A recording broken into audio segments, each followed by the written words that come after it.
Hey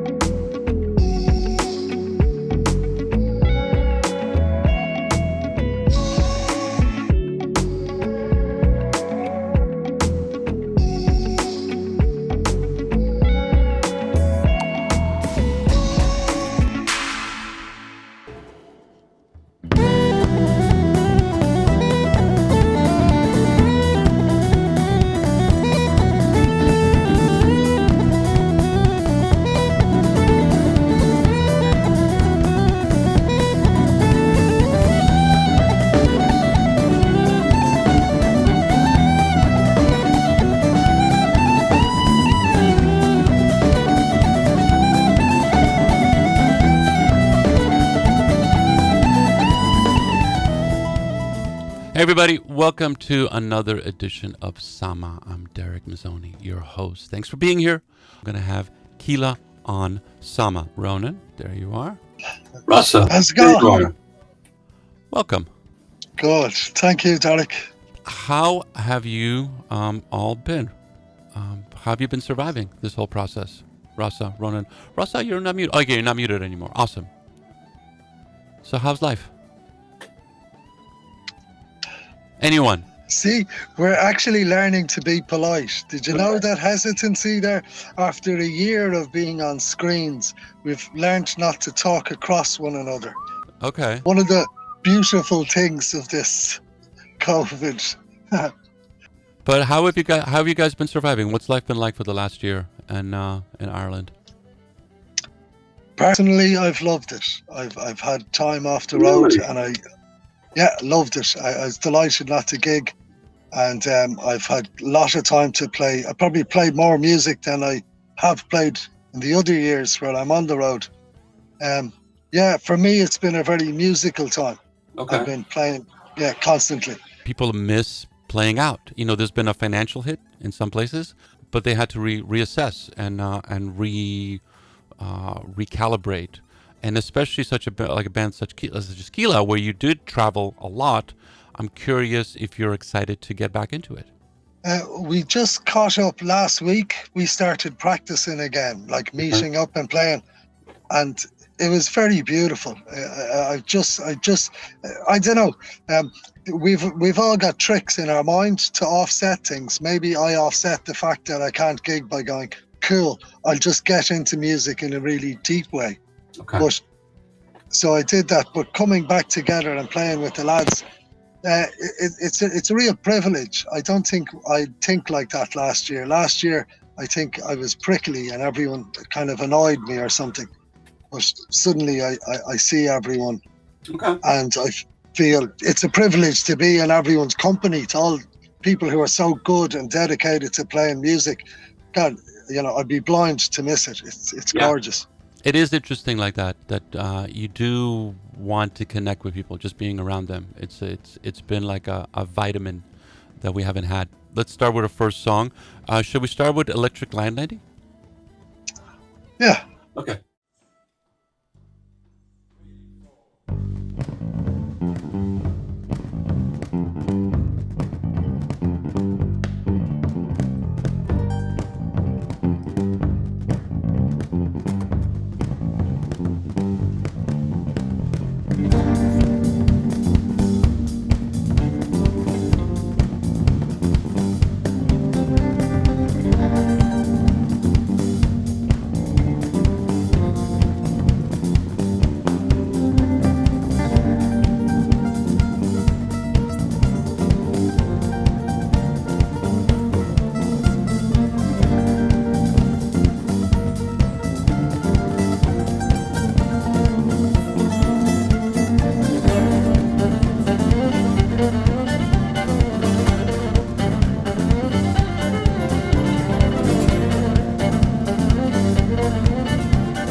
All right, Kíla on Sama. Okay.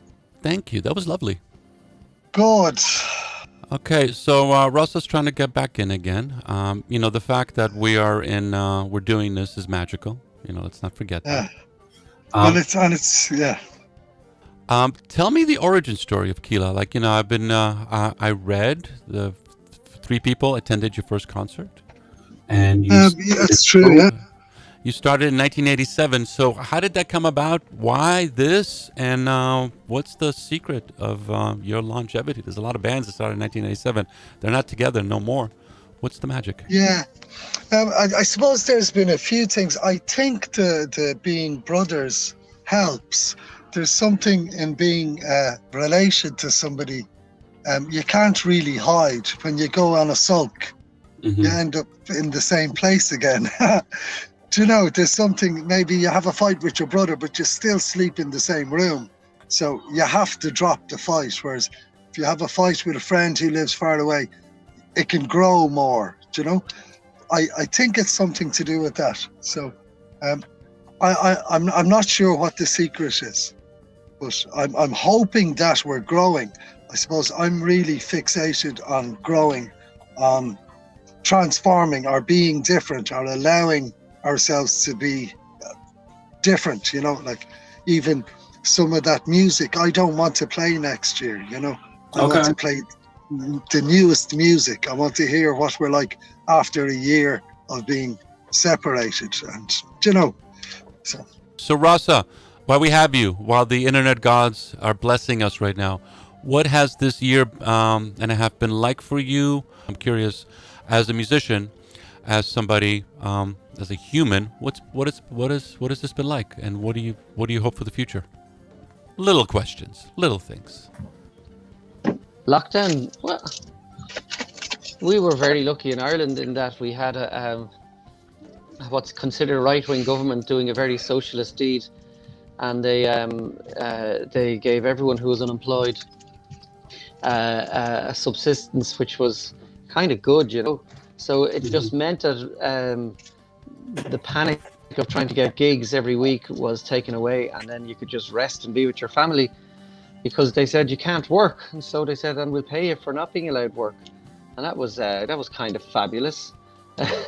Not that I don't like working, I managed to do a whole load of other things instead, but I was really amazed by the whole kind of thing. Really, this is the first time in since the dawn of humanity, or since before humanity even appeared on the earth, that we've all taken a collective breath. It's kind of amazing, Yeah. So I was kind of philosophical about it. I was thinking, all right, well, when the sea is out, I'll build sand castles, and when it comes back in again, I'll go swimming. We're gonna play some music right now.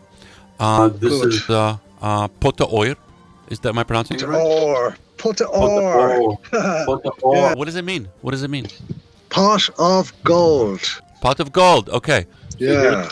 Here's Pota Oir right now. Pota or.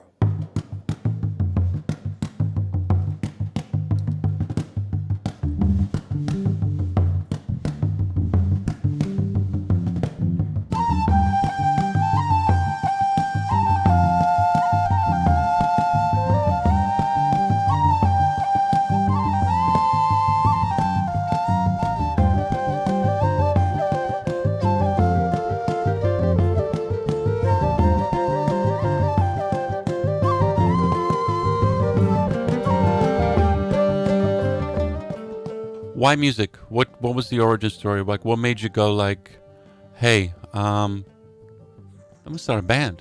Interesting, I suppose. So when I was 11, I started writing. I wanted to be a poet. When I was kind of 18, I wanted to be an artist. And then I suppose if I was really brave, I'd be a dancer. But I don't think I had that courage back then. Like, that's what I really love doing. That's when I feel some sort of a breakout of my physical self. Do you know? Is when I'm dancing. And there was a kind of a dance culture that took off in 88, 89, 90. And that really helped me. I was, as a kid, I was in a way caged up or in my shell, and really caught up with shynesses and stuff. So that's my personal thing. And I suppose the music was the perfect combination for the writing and the dancing, maybe. And it's for me escapism. I could hide, I could escape, I could forget everything. I could be in that other world in my imagination through music. And as you do something more and more, you meet other people that inspire you, or you even co-inspire. People get inspired by your courageousness, and then you feel kind of functional in the world, and you think this is a really good, so that's how music. But it was Rossa who brought me into the band. I'm not sure if he hadn't dragged me into the band in school, I'm not sure what I'd be doing, what variation I'd be doing. You're going to come out of this thing, you're continuing to make music. Are you going to be, is there a concept of maybe taking the 1.5 years experience of putting out a new record, or like how are you guys going to even do that? Because like everything's shifted right now. It's streaming, it's video, CDs. Yeah. What I suppose just like this, Derek, like what you're doing is you keep if you want to grow, you have to keep allowing the technology to inform how you do things. So I just recorded a solo album, or a collaboration with a guy called Miles O'Reilly, and I finished last week. And that I worked all of that stuff. I wrote most of those songs in the last year. So and now that it's recorded, I get it mastered, and I have to figure out how to release it. And I suppose with Kíla, we've gone through an enormous transformation as well, because it's an interesting age to be 50 as well, because again, theoretically we should throw in the towel, but I feel like we're just at the cusp of having the chance to actually become great musicians. If we carry on now.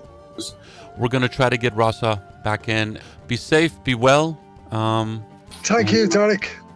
And look forward to seeing you one way or the other, whether here or in Dublin or in some kind of festival in the future, or some kind of gathering, because we're going to get back there. It might be a while, but we're all going to get back there. So most importantly, stay healthy. Thanks a million.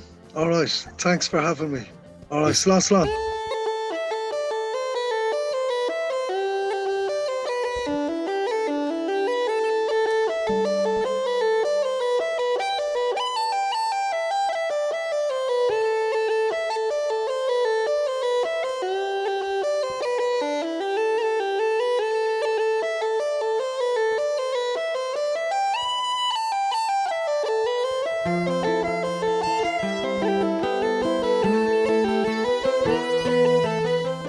Hey, Rossa. We're actually doing this thing. So let's just go right to the beginning. What was the impetus for Kíla back in, take me to 1987? Take me to 1987 after you had 3 people show up for your show, and then continued to go like, I'm going to continue to do this. Because that could hit.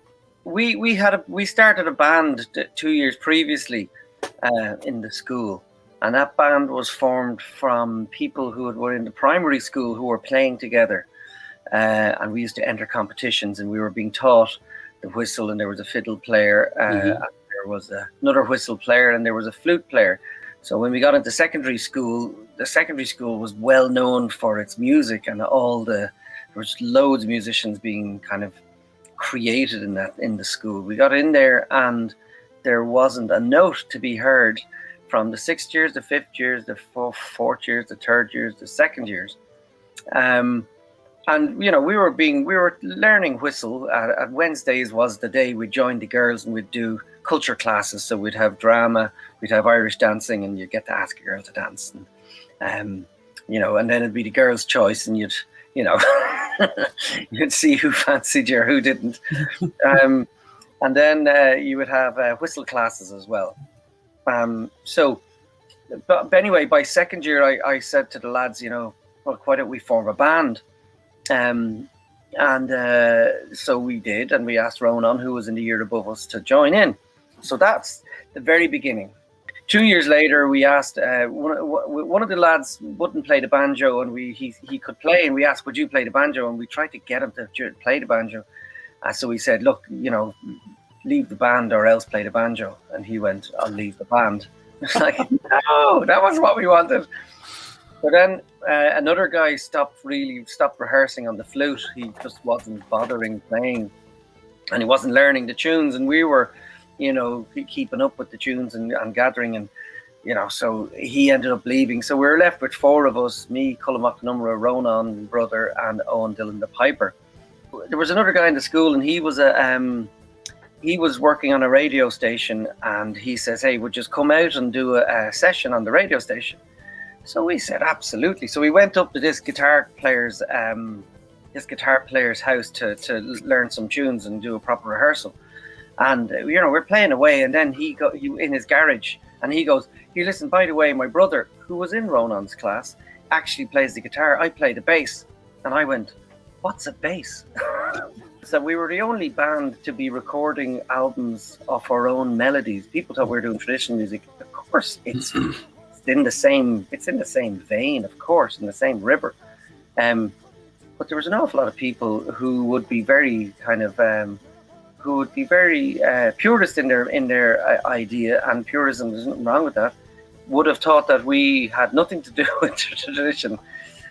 So you know, that causes a bit of tension. But tradition was about dancing. There was a revolution in the 60s where a composer created the music so you could listen to it, and those arrangements were spectacular. And so there was a split. There was the music for dancing to, and then there was the music for you know, sitting down and listening to.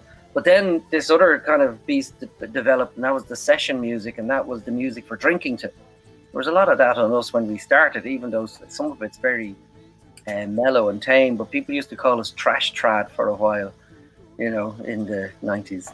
It's one of the main reasons why I had you guys on, is that you can do that. You're not just keeping this music in one place and it has to be done. To your point, we don't do it that way. We do it this way. This is the way it must be done because it's always been done this way. Or you're doing something that has nothing to do with it at all, and then okay, so I get it. That's cool, but you're actually still weaving that story. You're still able to go back to the well, come back and bring it, give everybody a drink, and come back to it, and then make your own brew out of it. There was an album and a series called The River of Sound, and the idea was that music is a river and it makes its way, you know, to the sea. And there were some people saying, "Oh, well, by the time it gets to the sea, there's no tradition left in it." But I think the river is very, very long, and it doesn't really arrive at the sea for a good while. We looked at it like you know, when you get a coloring, the melodies are like coloring sketches. You know, it's a coloring book, and some people just color it certain, and that's the way you do it, you know. And I was always hoping to do that tune. There are so many colors in the rainbow. I felt like that in a way because I was seeing all these, and with the band, we started seeing all these other possibilities, and all the music we were listening to, especially not so much pop initially, although I was hooked into that. But when I went over to WOMAD first time in '91, I started realizing that there's all this music I've never heard. A lot of traditional musicians are in a kind of, well, some of them are just doing it because they love it and that's the way they do it. And there's other people saying, no, we have to be authentic. You know, Irish samba bands, when, you know, set up, they want to do exactly what samba does because they don't have the cultural confidence to say, feck that, we'll add something else in. So I think it's haven't been, I suppose, immersed in the music from day one. We don't feel like we don't own it, you know? Got it. Perfect. That's great. That's a great way to end it. Thank you so much. Rossa, thank you for being here. Thanks for making it work. I look forward to welcoming you to our stages here and look forward to seeing you wherever we may be. All right. Yeah. Be well. Be safe.